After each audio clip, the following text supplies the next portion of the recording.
fake freedom. And of course, as we are living in the world, we know what's going on. The whole world is watching what's happening with the election currently in the US, and still dispute in some people's minds, claiming, oh, fraud is happening and we need to dispute it, while in other people's minds it's all settled and final, and anybody who doesn't agree with that is really deluded.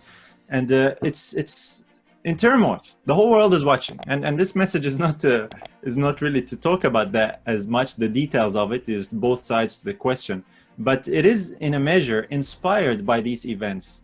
And we want to understand how the world runs biblically, accurately, and why today there is so much fake freedom that exists. A lot of people living in the world today, think that we live in a free world, at least in some of the countries that claim to be advanced and free, the free world. And even the president of the US is often referred to as the leader of the free world. There's so much talk about freedom, human rights, so on and so forth in the world today. But I put it to you that a lot of this so-called freedom is actually fake freedom. It's fake freedom because someone is on a mission to actually deceive the world and make them think that they are free. And they end up with this fake freedom and miss out on the true and genuine and real freedom that exists.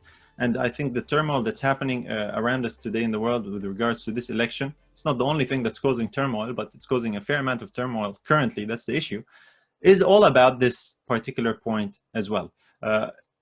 People feel very, very strongly about what's going on. This issue of the whole election and loyalties and this party and that party and the president or the so-called president-elect, and which one has divided families, homes, friends, loved ones.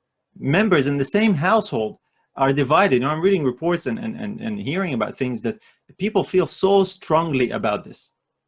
And yet the biblical perspective is what we are to use to judge the world that we live in. We can easily get caught up in some of these things and take sides and get excited and angry and disappointed or elated, or wherever our loyalty might be, because this is what we're watching, this is what we're seeing. But we need to see things from the biblical perspective, because if you understand the Bible, if you believe the Bible that you hold in your hand, that you profess to believe as a Christian, then you know that there is someone actually behind the scenes who is pulling the strings.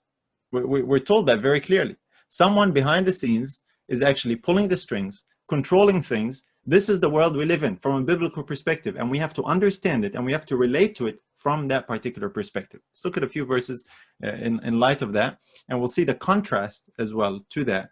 Our first verse is in Corinthians, 2 Corinthians chapter 4, verses 3 and 4. A familiar verse, but quite alarming in what it means. Here is what Paul says: "But if our gospel be hid, it is hid to them that are lost, in whom the God of this world hath blinded the minds of them which believe not, lest the light of the glorious gospel of Christ, who is the image of God, should shine unto them." Here Paul is talking about this battle, this contest, about the gospel being shared and the gospel being hindered. And he's saying one of the hindrances to the gospel is this God of this world. There's someone he's referring to. This is Satan, of course, without any doubt, without any question. He's referred to here by Paul as the God of this world, and he blinds the minds of those who don't believe so that they will not receive the light of the gospel. And what ends up happening is he sells them fake freedom. If the gospel, which is what it does, the gospel offers true, genuine freedom, how can Satan blind people from receiving true, genuine freedom? It's to sell them fake freedom. So the devil is heavily involved and working in the world. Now, when it talks about the God of this world, this description is very interesting. When Jesus was here on earth, he referred to Satan as the prince of this world, and that the prince of this world is coming. He finds nothing in me. The hour is coming when the prince of the world is going to be judged. He's going to be cast out. Jesus referred to the devil as the prince of this world. He recognized Satan had some certain measure of claim and even jurisdiction in this world, and Jesus came to challenge him. But here is Paul writing well after the gospel was written, well after Jesus took the position of Satan in heaven as a representative of man, and he's writing and he still recognizes that the devil is still the God of this world in which Paul lived. Now this is interesting, because the same is for us today. Jesus has won the battle. He has won the right to represent men in heaven. He's coming soon, where the kingdoms of this world are going to be the kingdoms of our God and of his Christ. That's happening. But in the meantime, while we are waiting, we see a very clear biblical perspective and revelation here that the devil is the God of this world. Now this is repeated time and again. Here's another verse that actually tells us this. And this is the biblical perspective about the world we live in. We have to understand that. Ephesians chapter 2 and verse 2. Wherein in time past ye walked according to the course of this world, according to the prince of the power of the air, the spirit that now worketh in the children of disobedience. So this gets a little bit more, closer to home. The spirit, the prince of the power of the air, the spirit that works in the children of disobedience is the god of this world. This is Satan. This is the devil.